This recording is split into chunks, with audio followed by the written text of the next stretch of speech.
Hello, everyone, and welcome to another horrific unboxing. Right, it's late, but I want to get this done because I've got notes and stuff to write tomorrow. So, I'm behaving myself, not going online. So, get us tonight. We have the alien box set. Yeah, let's come in. Feel already. It's actually quite weirdy, so I'm looking forward to see all what we'll get. I know I've seen the description, and for all intents and purposes, it seems like good value for money. If you haven't noticed on the channel, we are planning to run Chariot of the Gods and other two adventures beginning of October. So Brotherhood of the Dice very kindly is going to run a game on this channel. So I just had to turn up and play and operate all this stuff in the background, which I'm more than happy to do. Get a few players together and have a bit of a laugh. So, of course, I'm going to pick up the box set. You know what's happening. The reason being, there's two particular items in this. I've heard the price of them to buy separately, and it just doesn't make sense to buy them on their own. Of course, at the later stage, you don't get a full core rulebook with us.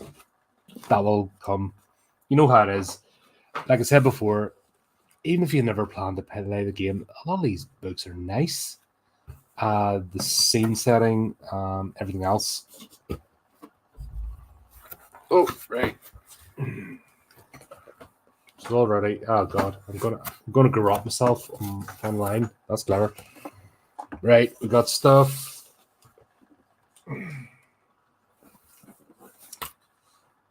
Don't need to see that. I was expecting, see the way the box was kind of rattling about. I was expecting, if I'm honest, to be a load of stuff thrown into this. It's actually quite hard to get. Trying to find this online, like a lot of places are sold out. So this is quite popular. Oh, got a shiny cover. So it's made by Free League. It's the same people that do Mutant Year Zero. And if you saw me unboxing for that core book alone, really nice. And I think they use the same game mechanics and dice system, just obviously tailor the dice for each game, which I don't know. I've my thoughts about custom dice for every game. It just becomes a bit cumbersome, especially when you're trying to introduce new players, and especially now in the world of VTTs. I'm kind of dubious of the benefit. Now, I know you can set up macros. I know you can substitute for like D6 and stuff. But at the same time, if you're using multi-faceted dice and you're using unique ones, you're going to end up wanting to get them. Just the way of it. Right. It's not a shiny. Looks good. And here's the description. The job was routine. The money fair. Then the damn company diverted you to answer the distress call from a ship that disappeared almost 80 years ago. A derelict carrying something bizarre, twisted, and alien. What the ship's frozen crew brought back with them was bad enough. What they themselves were turning into was a bloody nightmare.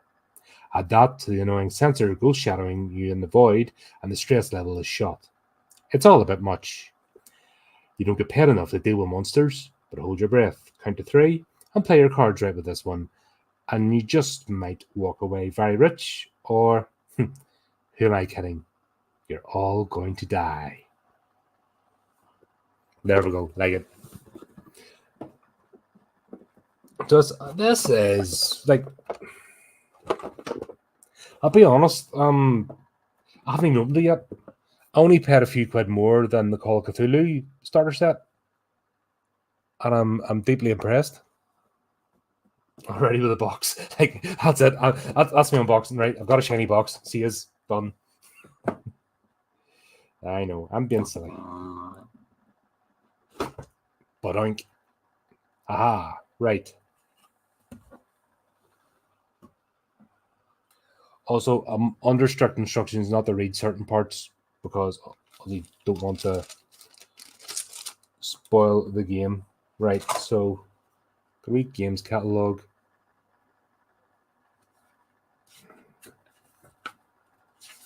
One Alien, Blade Runner. Oh, that'd be cool. Dragon Bane.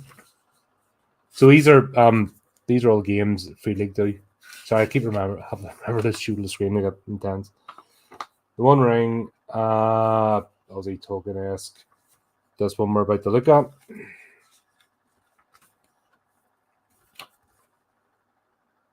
I would be tempted. Here's a question.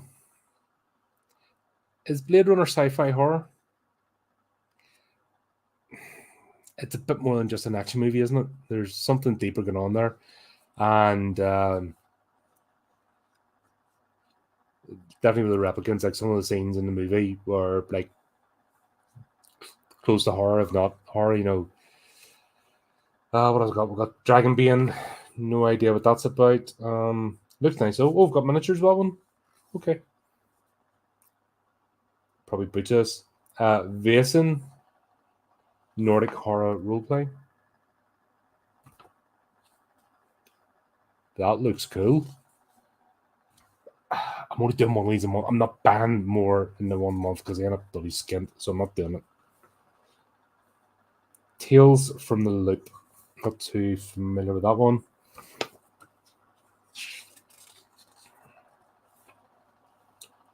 Forbidden Lands is not a... No, it's Forbidden Realms I'm thinking of. Another fantasy style one. Twilight 2000.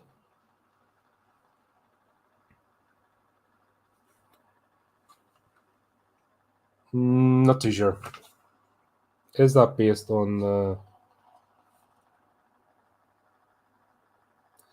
I don't believe it's based on sparkly vampires, so that's good. Symbaroum.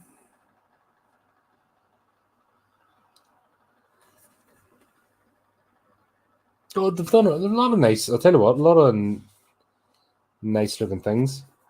And what are these? Doom Metal album of the game. Oh, right, Heretic. So there's that one. We've already seen that, obviously, with Cthulhu Dreamt, an actual metal track that goes along with it. And of course, Mutant Year Zero. Do check out my unboxing video for that. That's a really nice book. And I've started putting some bits and pieces together to actually run a game of that. And then Coriolis. Third Horizon is science fiction. Oh, that one's a science fiction game. And then Tales from the Loop, the board game. Looks a wee bit like God, they look like the tie out of 40k, wouldn't it? What do you call that thing? Not Mech Warriors. Battletech. Right, so we have dice. There's two types. And these, each set of dice is 20 quid each. So you've already saved yourself money, like just for these alone. Yes, they don't come in a separate packet, but if you're going to open them, then it doesn't matter. So there's 40 quid's worth of dice right there.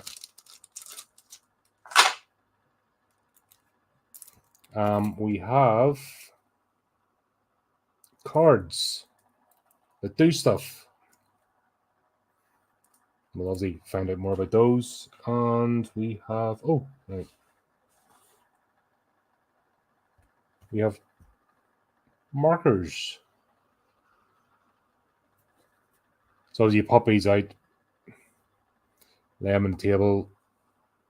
So it seems to be there's a wee bit of tabletop as well as role playing with us. So that's good. Tell you what, these silhouettes of the xenomorphs look quite nice. Is that a facehugger? That might be a facehugger. We've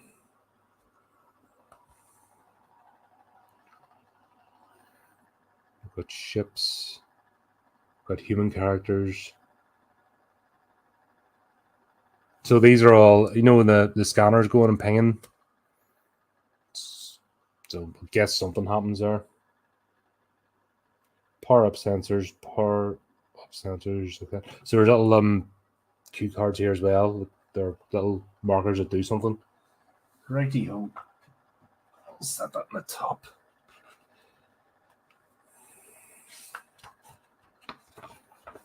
Right. I think this is one of the things I'm not meant to open. Here's a map of the USCSS Cronus. I think that's... Yeah, it's... I'll show you it here, but I'm not going to...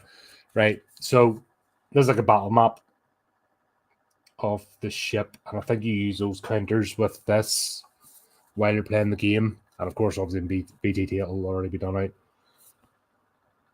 So I'm not going to obviously go into that because our characters, well, they should know the layout of the ship, but I'm just not going to do it until we play the first session. Oh, right, we have character sheets.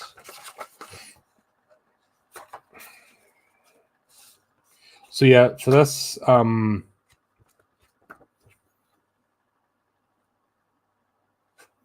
not going to, because when I saw the sheets, these were all given to me. All that stuff was redacted, so I'm not going to read those. But essentially, you have pre-gen character sheets for the first adventure, and I think with one place, yeah, because we put out the people, so I think with one place at the moment. Going with this if nobody cancels. So if you want to play, obviously drop a channel an email. Oh, so we've got a couple of books, right? So this is the first scenario. So I'm not going to read this because bit of a twat move. You know what I mean? I'm going to play a game, so I'm obviously not going to. I'm not going to read the scenario. That's not good form. Suppose, you know what I mean? It's back to what I talk about in RPGs. It's not about having to win. You know, it's taking part. And if you ruin it for yourself, you're not really going to enjoy it, are you? Tell you what, right? So this is the rule book. It's a condensed form of the rule book. Tell you what, that's pretty. Hang on, let's set this box down.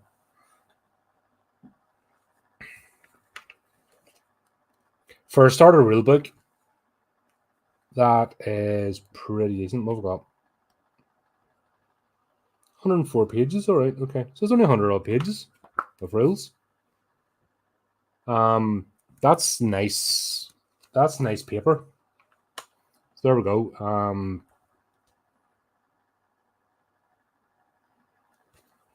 Let's open her up and have a wee look, as we always do. Game director, setting writer. Okay, so we've got our chapters. Chapter 1, Space is Hell. Chapter 2, Your Character. Chapter 3, Skills. Chapter 4, Combat and Panic. Chapter 5, Year. So that's actually pretty condensed. Just everything broken into paper. This is actually right. So have we look closer? Every section here, it's broken down as a quick reference. So if you're looking up something specific, say especially as you know, combat, actions and initiative. So you go straight away to page 52. Drawing the initiative, slow and fast actions, changing the initiative movement, helping others, ambushes and sneak attacks. So if you're looking for something, so already I'm seeing as a, somebody run the game, familiarize yourself with this, so you don't have to sit and memorize all the rules. Obviously, be familiar with it, but there you go. Quick guide takes you straight to where you need to go. That is one of the better. That's one of the best layouts I've seen. That's brilliant. But we'll go through each section anyway. But yeah, I like that. I really like that. That is just okay. I need, and it's like if you're trying to keep the game moving, you're trying to, you don't want to just lull and play when everyone stops and reads rules. Oh right, boom boom, flick, done. You got it. And usually, if you're coming up the end encounter, if you run the game, you sort of know what's coming up anyway. So it's good just to refresh yourself. Space is hell. I can't lie to you about your chances, but you have my sympathies. It's that sort of. Oh, I love that. That's my sort of snarky attitude to things.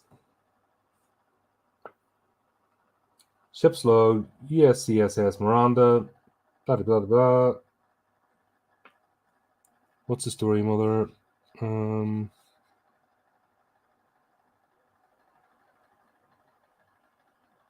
Neomorph to Xenomorph. From Neomorph to Xenomorph. Taking Neomorph's the face for right? Right, that's cool. So this is giving a wee bit of premise, frontier life. So essentially, you don't have to watch the movies. So to play this game, you don't have to be familiar with the movies. That's cool, because if you've never watched them, you can delve into it straight away.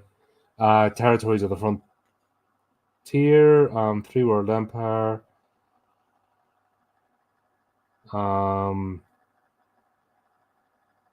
Okay, so this is not just the USCSS, it's the different factions. So that's cool.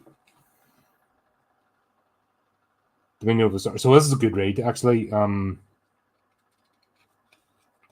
Obviously it goes into the background and the setting, a bit more when you get into movies and stuff anyway, but that's the joy of these games, the world building. And the fact that it's an official game means I've spoken to the studio, and the thing is, there's more care and love probably went into this than any of the sequels or anything they're even thinking of now. I think that's a sad thing. To be honest, like, for someone will have taken this, spent time, agonized, play tested it before they put it out in the shelves, because yourself, there's very little forgiveness in the role-playing community, because if it's a badly thought out crap game, everyone's just going to go meh. If people can homebrew content better than what you present, then you're lost. Your game's going to fail. Oh, right.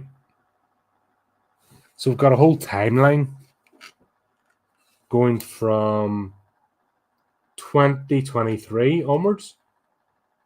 So starting from 2000 up to 2190.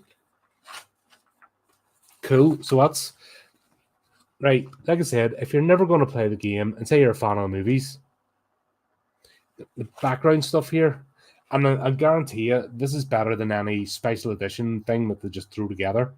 Because if you notice with some of them, after unboxing the box sets, some of them, the booklets that they put in are just trite. They look nice, they're shiny, but the thought behind them is subpar. Like I said, you can't, if you're trying to sell a role-playing game, you're not going to get away with that. So straight away, we've got a linear timeline with no certain events. So I'm guessing you can pick a certain part in the timeline if you want your adventure to fall in with certain major events. So be it. If you obviously want to go off on your own, so be it too. Right. Sorry about that. Like I said, it's late. It's nearly bedtime for Colin. Careers on the frontier. Frontier colonists, space truckers, colonial marines, company reps. So I've seen all that in the first two movies anyway. Role-playing alien. Okay, so now we're getting down to the meat and bones of it. Each player in this game, except one, takes the role of a player character. Standard. You might be a space colonist, a space trucker, a marine, or something else. You decide what your PC thinks and feels, what they say and do, but not what happens to them. It's your job as a player to portray your PC and imagine yourself in their boots. Your PC is a person with feelings and dreams, just like yourself. Try to imagine, how would you react if you were in that place? What would you do? The player characters are always the protagonists of the story. The game is about you, your decisions, your story. The game mother. So the final player in the game is the game mother. So it's not games master, it's the game mother, GM still, but or GM for short. She describes the alien universe to you. She portrays all the people and creatures you meet during the game. Characters controlled by the GM are called non-player characters, or NPCs for short. As with any role-playing game, standard. Game is a conversation between players and a GM back and forth until the critical situation arises where the outcome is uncertain. Then it's time to break out the dice and read more about this in chapter 3. Yeah, because I wanna read more about these, see what the crack is. It's the GM's job to put obstacles in your path to challenge your PC, forcing them to show them what they're really made of. But it's not up to the GM to decide what happens in the game, and above all, not how the story is supposed to end. That is decided in the game. That is why you're playing a game to find out how the story ends. So, as I've said before, it's not a versus platform, and this is built in, between characters. It's not the GM trying to beat the players and the players beat the GM. It's a collaborative thing. It's an adventure. Wee bit of make believe, bit of dice rolling, set in a universe that you're vaguely familiar with, and a good times have by all. Job done. Game modes: cinematic play, campaign play. Right. A cinematic scenario emulates the dramatic arc of the Alien film, designed to be played in a single session. This game mode emphasizes high stakes, fast and brutal play. Conflict between player characters is likely, and you're not all expected to survive. In fact, most of your PCs probably won't live to see the end of the scenario. Right then, so cinematic play, that's a one shot. What they're basically, just change the word, it's a one shot. You play for 1 or 2 sessions or 3, but the game is going to end. And then the other type of play is campaign play. It's designed for longer continuous play with the same cast of player characters over several game sessions. So that's what we're planning to do. We're going to start off with Chariot of the Gods. Then we're going to move into the other 2 games. It's a trilogy, and that lasts us a few weeks. It's up to yourself. It's up to yourself when you want to play. If you're maybe not familiar, do the cinematic, i.e. one shot. That's always good. Start with a nice short one. Everyone gets a feel for it, and you'll kind of know at the end of that whether you want to carry on or not. It's that simple. And if you leave the one shot, the door partially open, if people survive, you can crack on. As I've said before, if your character dies, you just make a new character, and then it gets put in as the scenario dictates. So don't think that if you make a character, that's it. It's like having lives, if that particular character comes in end, well, think of and the GM will speak to you about it anyway. A new character, something will fit in with the team, all that good stuff. That's the beauty of this. It's more about an adventure, like I said, than winning. It's not like you got 3 lives and then you're out. Sometimes if it's a short scenario, yeah, your character dies right because it's going to be finished like in the next week. That's fair enough. Sometimes, in fact, quite a lot of times, what the GM will do is give you one of the NPCs to control. If you remember, I shared the Highway of Blood scenario we played, and in the last game, I burned through like 3 NPCs, two player characters because somebody was off, so I played their character, killed me own, killed theirs, and 2 NPCs. So you don't get kicked out of the game. You know what I mean? It's not like, oh, bye, see you, unless you've got other things to do and you can't finish off that session. You know what I mean? That's goes without saying. Right. Key themes: space horror. The alien experience is rooted in a pervasive darkness and tension, the capacity to shock by tapping into our primal fears. Every desperate breath into the rebreather of your spacesuit may be your last. Sci-fi action, whether it's on intimate or sprawling scale, rollercoaster action, often with bloody results, it's essential to many alien stories. This game includes robust mechanics designed for fast and brutal combat.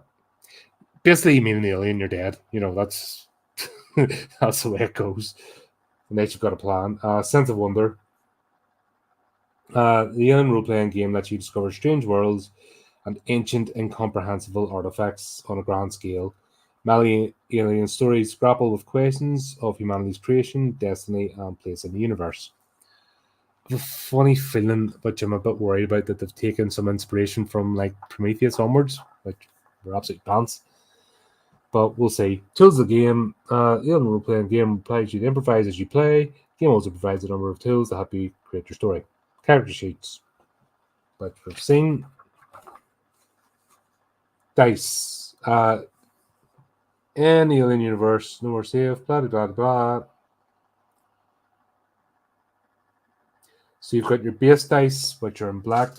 So that's these ones. What is that? 1, 2, 3. There's a wee symbol. I'll put one out in a wee second. And stress dice yellow. 10 of each are included with this box set. Like I said, this is 40 quid's worth of dice in a box set.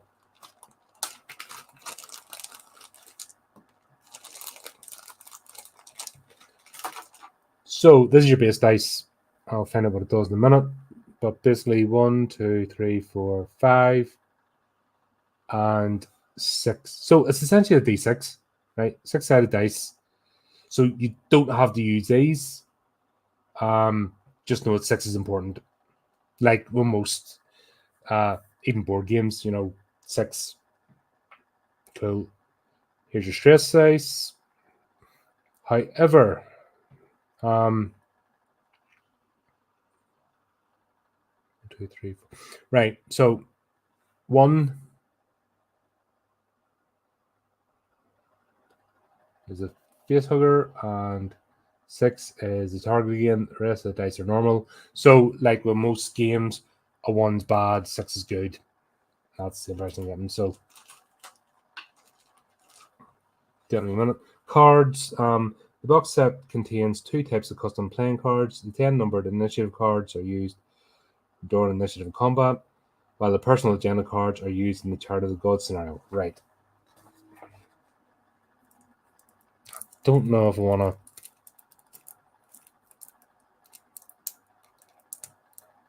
I think this is where you're saying, this is where characters can actually work against each other. So maybe somebody's a corporation person, and their goals are obviously different from the group. God, I forget his name, the wee weasel on the Aliens, where he tried to effectively implant Ripley and Newt so he could bring them back in hypersleep, bring back xenomorph samples. Because that's always good. Because I always saw the xenomorphs as like an infection. I mean, the way the breed and multiply and that, the more like an infectious disease as much as an external threat. But what was frightening about them, and definitely the sequel, because people try to say that's an action movie. Yeah, you had action elements in it, but once everything went to pot, you know what I mean? You had all the hoo-ha stuff with the colonial marines, but first encounter with the xenomorphs, and it all went out the window. So they ended up being no better off than the crew of the Nostromo in the first one. Oh my god, these are not. I don't want to cut into the cards. I don't like opening packs of cards as well because.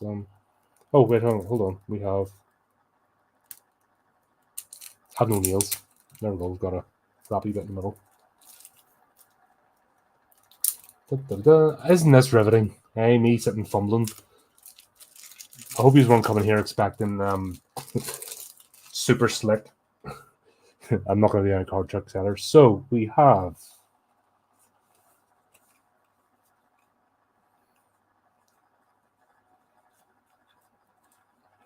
Wait,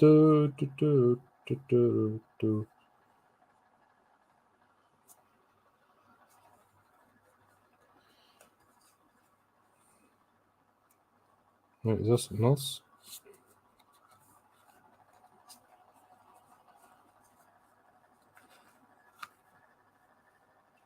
These I'm going to maybe not go too much into, just in case. So we've got initiative, and then you flick over to this side. Ah, right. So we have weapons. And that, whatever that means. There's a load of, so obviously you shuffle these. Plasma rifle. Scope rifle. And everybody's favorite, the pulse rifle.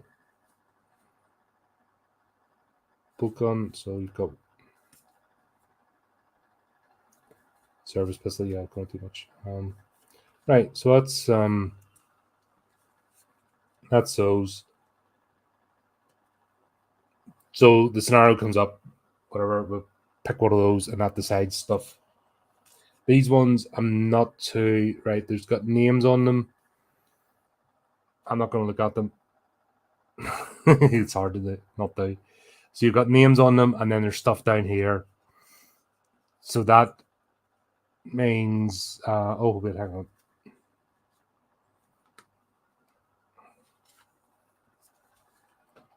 So there's the characters for Chariot of the Gods, the first scenario. So rather than making up ones from scratch for this one, obviously the pre-gen, which, like I said, if you're starting out, why not? Don't give yourself a headache trying to make something up from scratch. If it's a pre-gen character, jump in, because the important thing is to get playing. So these have all got names and they've all got agendas. So I'm guessing one gets picked, and then that decides what your character is going to do. So there you go. Nice little cards. And now I need to find something. Now I need to find something to put them in, because that's going to do my head in. Now I've taken them out of the packet. I don't know why they don't do like playing cards in a wee box. There's probably something you have to buy, isn't there? There's probably an extra add-on. So we'll set use here for the moment. What is a role-playing game? Well, if you've seen any of these unboxes, we all know what a role-playing game is. The rules sometimes ask you to roll d6, d3, 2d6, d6, d6 means rolling a base dice and reading a number, ignoring any symbols. d3 means you roll d6 and divide the result by 2, rounding up.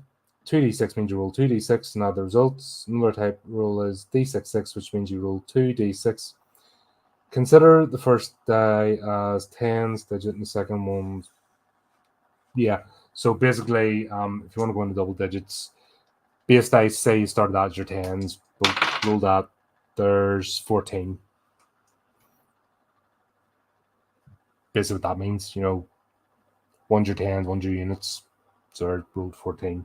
So that does something. The thing is, if you're trying to shoot or carry out an action, do you succeed or fail? Right, your character. So, some nice artwork. But it's a wee bit Prometheus-y, which is making me go, oh dear. Don't know how I feel about that. It'd be funny actually to do this better. And 20th Century Fox gave them a license, as you see down there.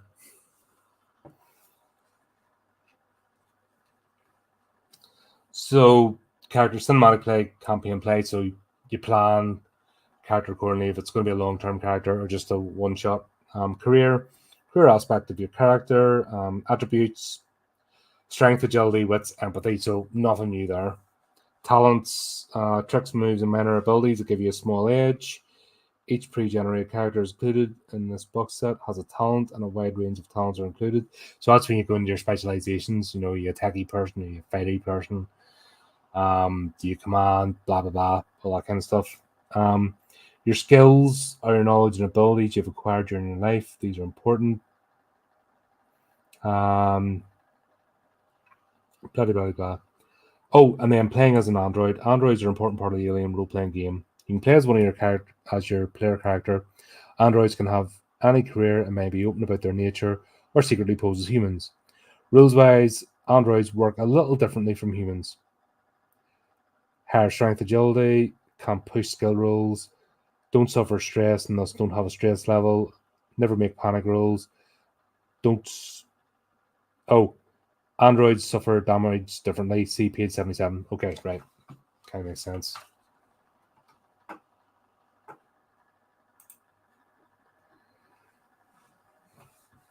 No, there's Brotherhood. I was just talking about you earlier, the fact that you're planning to run this lovely little scenario. I have not read it. I put it to the side. I promise. Not reading it. I didn't read any of the stuff in the back. I'm not cheating. The two prequels are considered canon in the RPG, though open to interpretation. Also, all official releases for the RPG are considered canon. There you go. That's funny. Like, if these guys do a better job than flipping Ridley Scott, that's going to be hilarious. So here we go. Here's your makeup of your character. This isn't really something you'll delve into too much, I think, when you're using pre-gens, because that's all done out for you. It's more for an understanding. Stress. Life in space is lethal. More often you'd find yourself under extreme pressure. In this game, this mounting tension is represented by your stress level. It usually starts at 0 and can increase by pushing dice rolls. And by experiencing frightening and stressful situations. Stress is explained. Yep. Health, personal agendas, and story points. You might be a team, but each individual PC in your group also has an angle of their own, a personal agenda. How personal agendas works different between cinematic and campaign play. Kind of makes sense. Cinematic, i.e. one shot, it's all going to be over pretty quickly, so it'll probably be more out in the open and quicker to achieve, where a campaign you've got longer to try and plan and get it done. In cinematic agenda, PC agendas are predetermined by the scenario, such as Chariot of the Gods, included with the box set. At the beginning of each of the 3 acts of the scenario, the GM gives the PC a card with a new agenda for the act. The agendas are hidden. You should not show them to the other players or write them down. Right, so that's where these cards come in. So I haven't figured these ones out yet, but basically each of the names up in the top, there's different one. GM goes, boom, there you go. You take your card, have a look at it. That's what you got to try and do. Fair enough. So while you're working, everyone's got one of these. Something's happening. So the company could have tasked you to bring back a xenomorph. Someone else has been assigned to watch another character, for example, to see if they're up to no good. Mightn't be the right character, but there you go. List goes on. Buddies and rivals. The alien role-playing game is about a small group of people facing unknown, horrifying dangers in the cold darkness of space. To survive, you need to find someone you trust, but also be careful who you turn your back to. In the game terms, your PC can have one buddy and one rival among the other PCs. You can only have one of each. Relationships are important for the GM, as she can use them to create interesting situations for the game. The cinematic starter set, the pre-generated character descriptions will indicate the buddy and rival. So you need so many players. One of them's going to be your buddy, rival. However, does everyone know if Dave is a buddy of Sheila, is Sheila also a buddy of Dave, or is Sheila a buddy of Steve? I'm not too sure. Player versus player. In the alien role-playing game, your PC can end up direct confrontation with another PC. I think that's where the rivals come in. This is quite common in cinematic play, less so in campaign play. Makes sense. It's a one-shot. It's going to be over quickly. Things are going to come to a head. Where in a campaign, if you do that, like the first couple of sessions, your campaign's over before you begin. In cinematic play, it's up to the GM to call out when a player versus player situation escalates beyond point of no return. When the GM is called player versus PvP, the players involved play out the current conflict to its conclusion. After that, the PC who has turned traitor, if they're still alive, becomes an NPC, and from now on, under the control of the GM. The player in question is given a new PC to play. So, yeah, if something happens to your character, like I said, you get a new character, and it's brought in. Bit tricky if you're on a mining ship in the middle of somewhere, and somebody's in cryo sleep, which can be a bit boring in a campaign setting. So, like in cinematic, it's only a couple of weeks. So, yeah, you'd have somebody else wake them up out of cryo sleep. Job done. New character.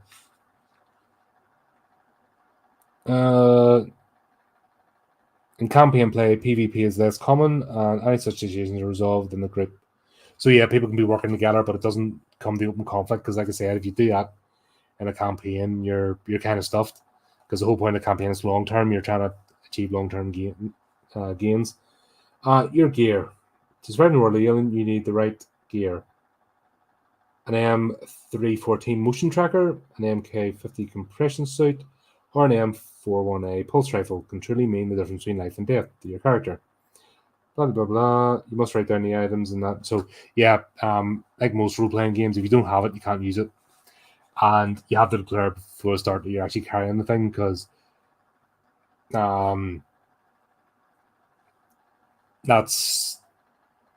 part of the scenario. You know, if you don't have your pulse rifle or a grenade, you're not going to be able to use it.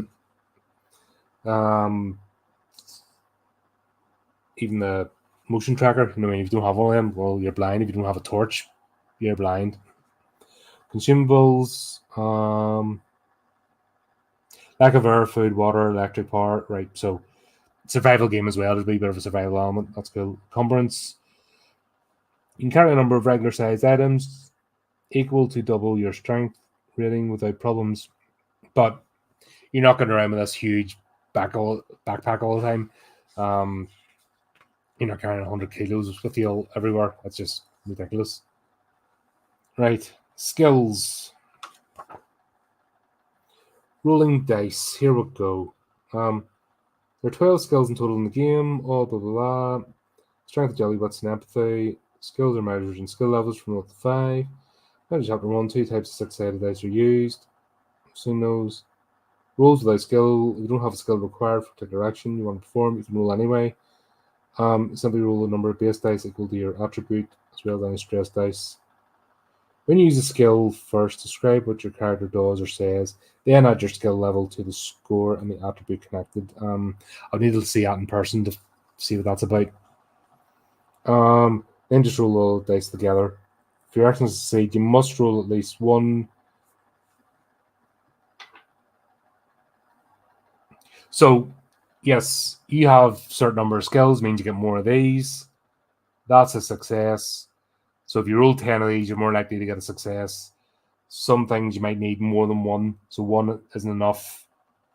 Yeah, that's so if you're just rolling one of these and you need a success, your chances are slim. So if you've never done something before, you probably only get one dice to roll instead of 5 chances of not succeeding. And then you roll this at the same time.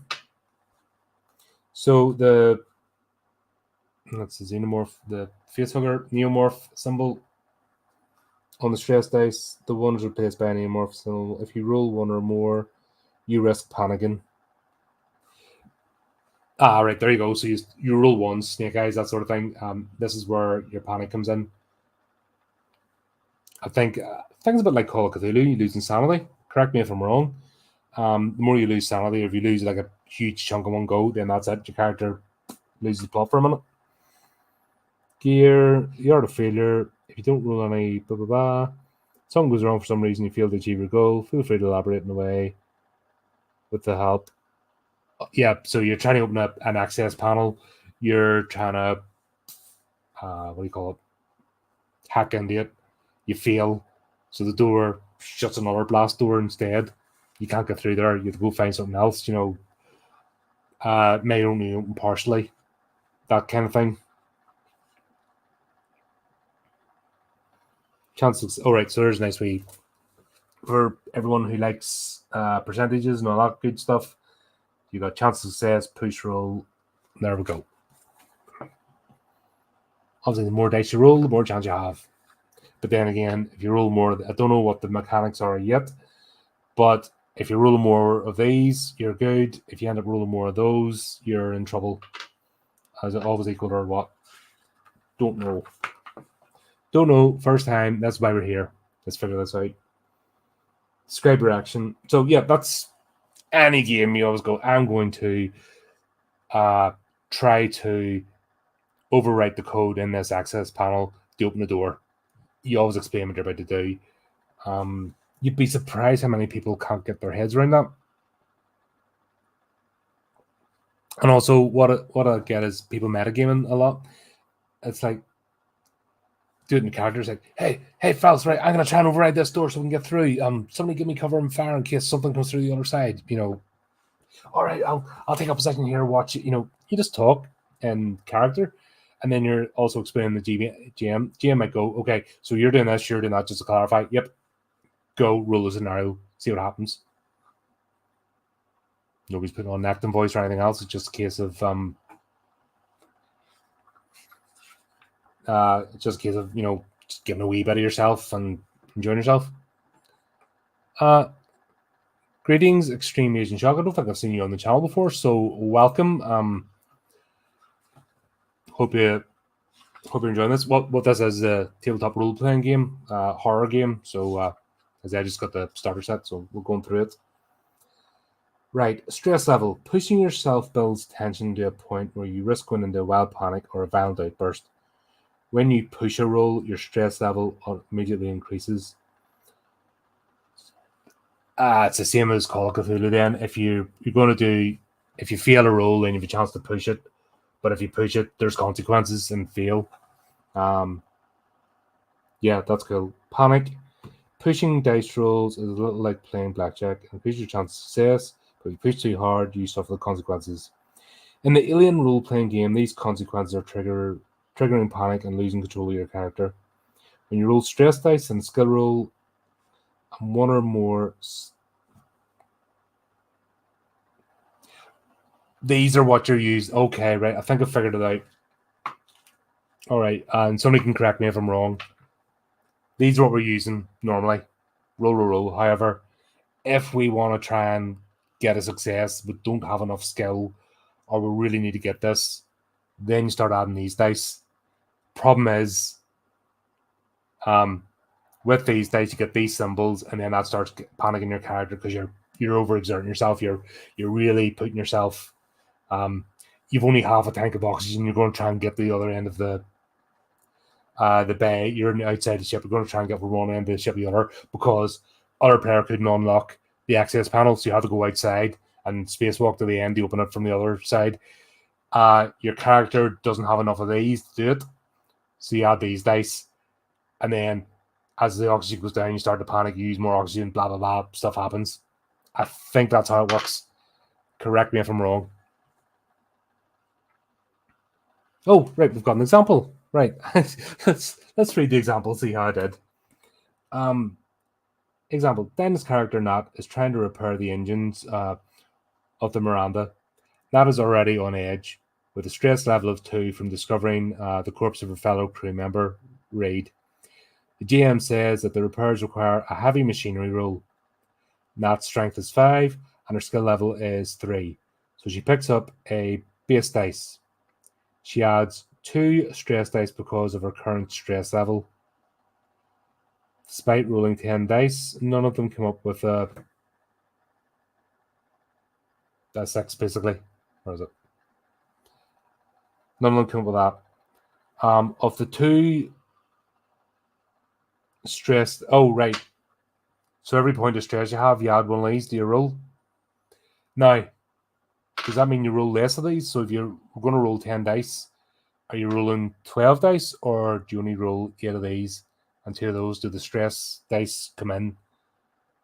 That's something.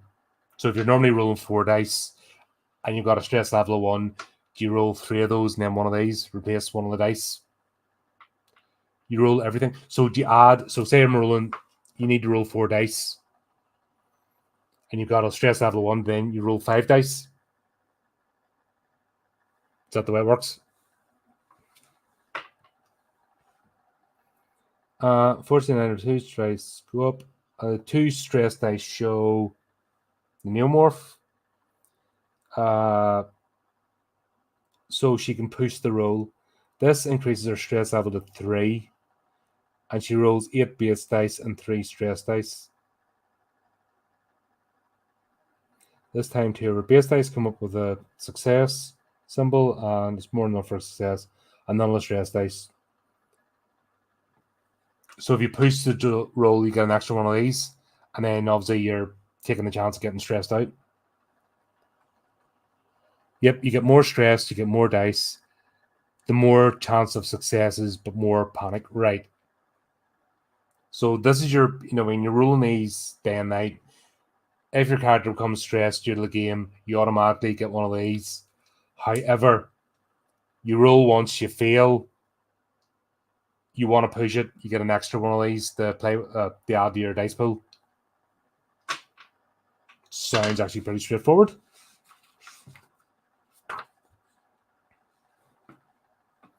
Right, NPCs and pushing. As general rule, NPCs never push rolls, and they don't have stress levels. So, yeah, they're storytelling NPCs. They're storytelling devices at the end of the day. So, yes, there's sometimes direct conflict with an NPC and a PC, but generally they're just a narrative arc. Only one chance. As a rule, you have one chance to succeed with any action. Once you've rolled the dice and pushed the roll, you can't roll again to achieve the same goal. You need to try something different or wait until the circumstances have changed in a substantial way, or let another player character try.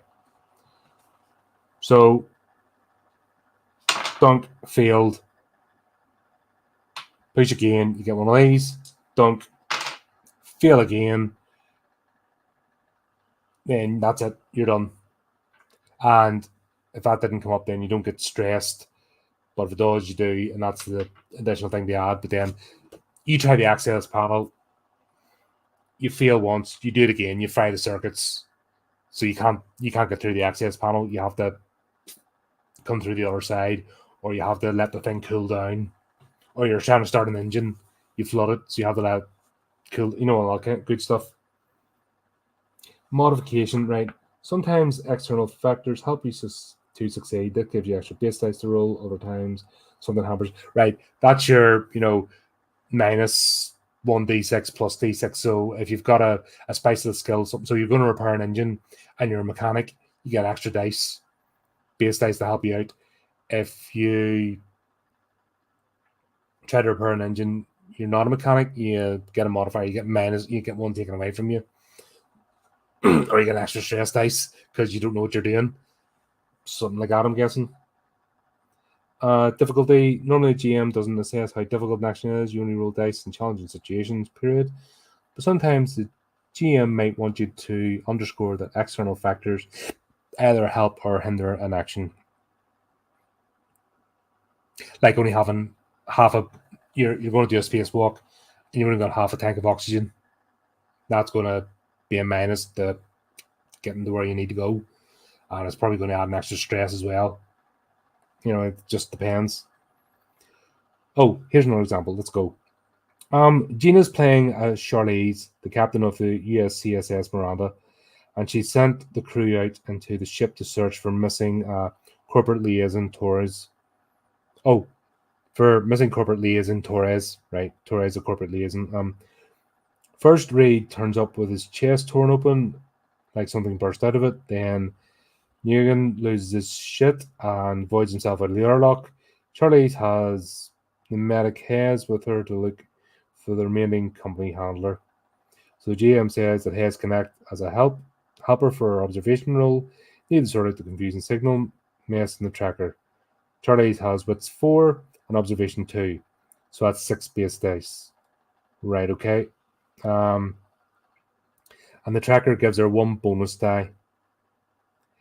And then she gets a +1 modification from his helping out as well. So it's a total of 8 base dice. To figure out the tracker, it's going all squirrely. So taking a moment that, she's an expert, she's dealt with this thing before. It's like being a radio operator. Somebody picks up a radio for the first time and they're like, hello, one, this is another one, over. Nothing heard, over. Okay.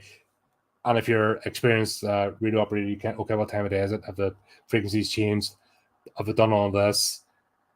As the antenna, you do all your doofs, you get it done. Where if somebody else just picks it up and never use it before in life, doesn't work. And then you got to start getting stressed because it doesn't work because you need to call in help. Fun times. I'm right. Okay, I'm getting this in my head. I'm liking it. Opposed roles. Any game, you've got somebody acting against you. You're going up against combat against a xenomorph. You're going to shoot. It's going to dodge. it's gonna swipe at you, you're gonna dodge, all that kind of stuff. Okay. Captain Charlie is attempting to bypass Mother's antagonistic actions by accessing her core. Oh, this is a HAL type situation. So the AI's got different orders, and she's trying to bypass it, and the computer doesn't want you to because you're a virus. TM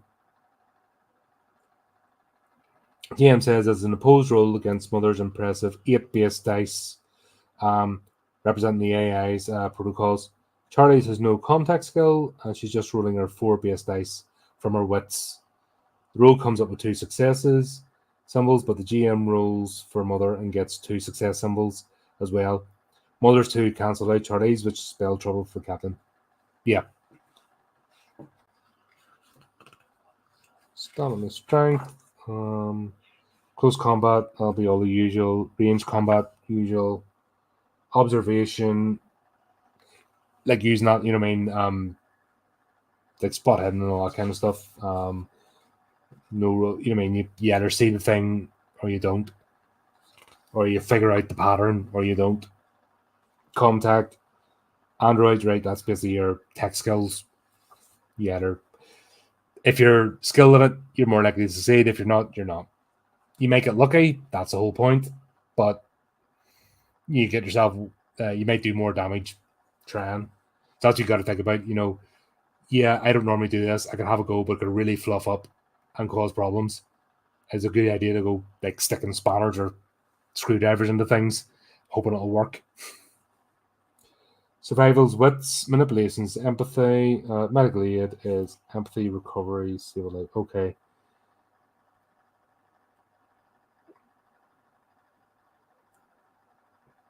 Right, so you've got medical aid, you can take it as a skill or not. So recovery. So if somebody's already got first aid, you can help them recover or save a life, actually do first aid on them or be a medic, and then obviously more chance you have success. Command, empathy as well. So if you're a commander, you get more empathy. You got to control people. I think that'll be good when people have other agendas and you need to be assertive. Good stuff. Combat and panic. Maps and zones, borders and line of sight. So obviously, so I think that's where the map comes in. And I'm not going to read that. Like I said, I'm saving that for when I actually playing the game. I don't want to spoil things and me like pre-gen up, and that just ruins things. So I'll leave that alone. But generally, if you can see from there to there, you've got a line of sight. If you're around a corner, you're not going to. Time, whether you're waiting rescue in the world's universe stalking you or Mother's counting down the imminent destruction, you need to keep track of time in 3 separate units of time using this game, depending on the situation. The exact duration of a round, turn, and shift can vary depending on the situation. It's GM's job to track. All right, so there we go. We've got it all here. So effectively, you've got, say, 48 hours, 5 to 10 hours, so what, 3 shifts, you know, to get something done. Turns 5 to 10 minutes, stealth round is 5 to 10 seconds. Yep. Pretty much the same as any other game, you know, it's got it. Zone features, cluttered, dark, cramped. So you've got terrain, you know, it's basically the same as any other game. You've got terrain to overcome. Stealth mode, enemy movements handled secretly by the GM, makes sense. Enemies can be active or passive. Detection. So you can detect. So you've got a chance to detect them, or not. So I think that's where your motion. It seems like the motion tracker is a big thing in this. Try and figure out what's going on. Yep, motion trackers, map markers. As you like, you can use markers to represent movement on the map, as well as pings from motion tracker. Such markers are included in the maps and markers pack for the right. So that's what I showed you at the start. So you lay out the map, so many pings. Okay, there's something there. Doof, set a counter down. If you ping it first, that means you get a chance to avoid it. If you don't, he can walk into something. Slow and fast actions. When it's 10 decking around, you can perform one slow action and one fast action, or two fast actions. A slow action you consists of rolling for a skill. Fast action is quicker and doesn't always require rolling dice, though it might. Blah blah. Describe your actions again. So yeah, so now describe what you're actually going to do. And the GM will tell you. Oh, here we go. Here's a whole list.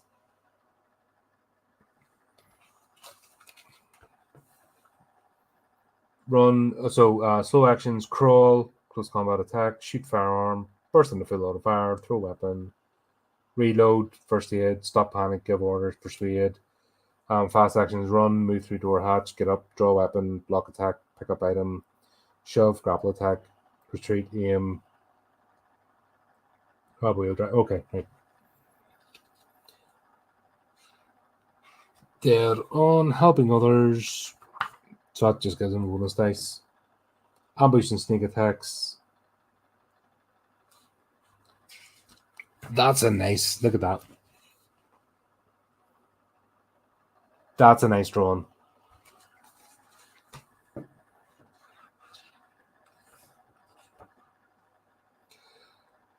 Resolution. Yeah, we're not going to all that. That's the same. You're doing the rolls. The work out of the don't. GM will tell you what happens. Range combat. It's pretty much, yeah. Further away, it's more difficult. If it's smaller, it's more difficult. If it's a big target close, close by, and you've got a direct line of sight, it's going to be easier.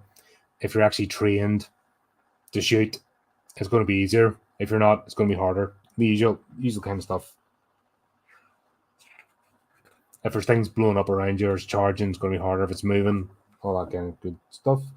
Full auto, cover ammo, Overwatch.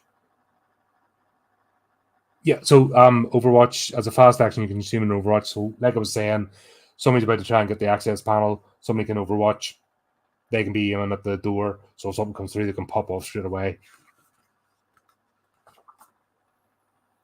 Damage, armor, recovery, broken, getting back up, coup de grace, broken characters, defenseless as a human being, and you want to kill your target outright. You must feel an empathy roll, not that. So yeah, one of your people go down, you have to actually feel the roll. You can't consciously decide to leave them. Yeah, cool. That's actually a good mechanic, because I've seen it in other games where like, nah, stuff I'm out of here. So you actually have the rule. No, sorry, you have to go and help them. And you're like, oh, bugger, you got to go in. Or if you panic and maybe combine that with feeling, you want to help the person, you panic, you can't, you're right. Critical injuries, death. Yeah, that's basically you get down to a certain point and then you're either dead or not. You might be able to get brought back if everything gets resolved quick enough that someone can get on and give you first aid. You might get stabilized. Depending on what state you're in, you might get healed, or that's you out of the game in a coma or something. Just depends. And a campaign, that's good, because if you're put to a point you have to go into hypersleep, you might get brought back later. In a one shot, not so much. Right, and then there's all types of injuries. How long it takes to heal, all that good stuff. So it's laid out for you. So that's a good thing, actually. There's no guesswork. And that's what I'm saying, this thing right at the very start. So if I go close combat, range, damage, armor, recovery, broken. So if I wanted to go to healing, page 67, page 67. There we go. I like that. I really do like that. That's yeah. Game people, take a note. That's a really good thing to have. Just you just quickly want to go to what you're looking for. You know what it is, because you can't memorize everything, and the things are fast moving. And you're trying to keep the pace of the game. You don't want to stop and start and rules lawyer all the time. Permanent mental trauma. This is coming in. I think definitely with Call of Cthulhu, you got your manias and so on. This idea that you don't just, because that's what I don't like about D&D. Everyone just kind of and bimbles on through. We're playing Ravenloft at the moment, and they brought in the aspect of horror, and you can tell that traditional D&D players don't get it. They're like, what's this? But if you've played any sort of system like this or Cthulhu, you get it. Your character's going to go a bit squirrely for a while because it's an overwhelming situation, and that's rightly so. It's all part of the game. You don't just go around bulletproof and nothing affect you, and that brings in an aspect into the role playing as well, which not pan obviously D&D because I play it as well, but it's something I always found was missing, that everyone kind of walks around and just their hit points go down to 0, and then that's it. No effects, and go and do all these things and no effects, and everyone's just sort of chundering along waiting for the next encounter to roll dice. I like wargaming, because I come from a wargaming background, so get it. You line your shoulders up, you go roll dice, you take them off. But even tabletop wargaming is getting like that now. You have units when you start taking the break, the panic, the run. 40k is really good for that, because then if you can position a unit in behind them, get a unit to break, then they get caught in the crossfire and get wiped off the board completely. If that isn't, then you've got a chance to recover and come back on, and mail one another unit, and that kind of stuff all makes it interesting, especially in longer campaigns. Not so much in one shots because you don't get enough time, but definitely longer campaigns. You can have broken units going about the place. You can rally them, bring them together, form new units, and it just makes things more interesting. And it's as if you're at the scenario, you know what I mean? Handling death. The death of a PC can be traumatic, but try not to see it as a failure. Instead, consider a dramatic peak in your story. Moment to remember, fall in karma, to mourn, and then get back into the action as soon as possible. Yeah, that's what I said. Don't get hung up about your characters. I've said this before. It's a contact sport. You know what I mean? You're coming up against things. If you've watched Alien, you understand. You're coming up as a xenomorph. You're very low chance of actual survival. If it gets a jump on you, you're done for. That's the way of it. Just embrace it, and you either have a backup character ready if it's not happening that week, the next game session, or you get hold of it, you get to play it NPC for a while, and then you get your new character. You know what I mean? It's you've seen me, you've seen my links. Check out my gameplay. You'll see how many times I've died and come back in the same session or whatever. I'll always use Highways of Blood. That was brilliant. Like four characters, one go, white out. So that's what I say. This is enjoyable. Don't get there's never a reason to fall out with everybody playing one of these games, and I've told the vampire stories often enough. There's absolutely no reason to be huffing and puffing. Now you can not jail with characters, and they'll go other people and go, yeah, your game style or the way you do is not right for me, and then you can decide to buy out. But there's still no reason to be like, yeah, up you guys, screw you, blah blah blah. Always a way to do it. It's hard because you get invested. You don't. You mightn't believe it, but you get so invested in this, and you get attached to your character, and you start building quirks into your character, and wee things happen. You start building stories around your character as well. So the thought of losing it, especially in a longer campaign, is a bit, oh god, so much work's went into it. It's gut wrenching, but it's meant to be. That's the whole point. It's that if you're playing this and not feeling anything, you're not getting the best out of it. You don't just meander along. You know what I mean? You do get worked up. That's the whole point. That's the fun. Panic roll, stopping a panic. We'll cover that before. Permanent mental trauma. So same as sanity. There's a panic roll table. But yeah, you go for 13, then something you get a twitch, which is fair enough. Other hazards, conditions, yep. Dehydrated, starving, exhausted, vacuum of space, freezing, falling, the usual stuff. Things blow up, fall on your head, you get sucked into space. Not good. Radiation, right? So it's all going synthetics. Oh, synthetic individuals. So this will be your Android. Yep. So remember, they said that the ruling table for an Android is different. So if you're an Android, there's all your stuff there.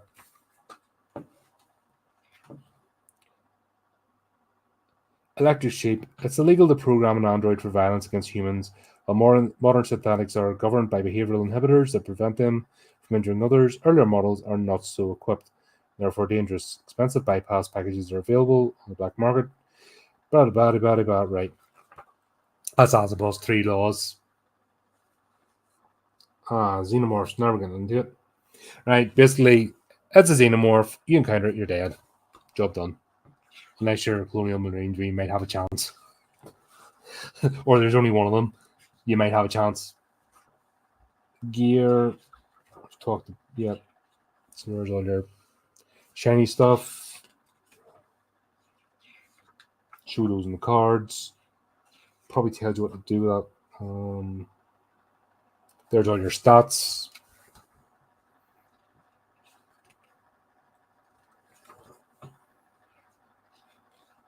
Yeah, if you're a space trucker, you're not getting all that stuff.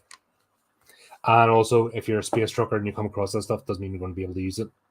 Probably do more damage to yourself. Suits and armor. Okay, so do all that. Computer mainframes, data storage, diagnosing. Right, so that's so it's not all combat based. You got it. You know, I mean, if everyone's combat based and you can't figure out how to get the ship work or operate equipment or seal hatches automatically without having to go there, I mean, it's not much of a game. Tools, bolt guns. So yeah, so there's a bolt gun can be used as a weapon. Cutting torch can be used as a weapon as well. Well, you know, I mean, it's up to use. Medical supplies, pharmaceuticals, food and drink. Index. Well, hey, that's only 102 pages, but tell you what, there's a lot on it. That's quite decent. Obviously, you've got the full rules, which I will pick up at some point and probably do an unboxing as well. But let's have a look. You've got this. You've got the scenario, which I'm not going to read. Promise. I'm going to behave myself. You've got your pre-gen character sheets, which I'm not going to read as well. Just so we're not messing about. Oh. So that's one map. You've got your full battle map. God. In the back. You've got your counter, so when the motion tracker pings, you set a counter down to what it picks up. If you can identify it.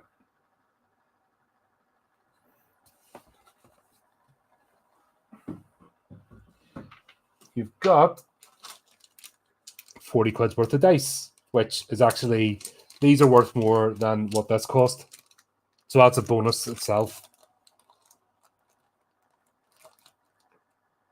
What else? Oh, yeah.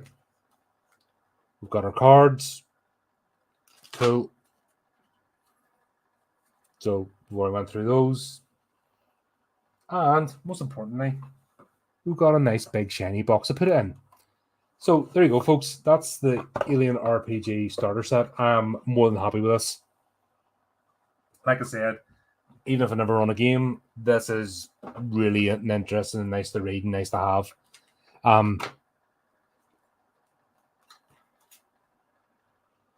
mean, if you're in the, if you're not, no worries.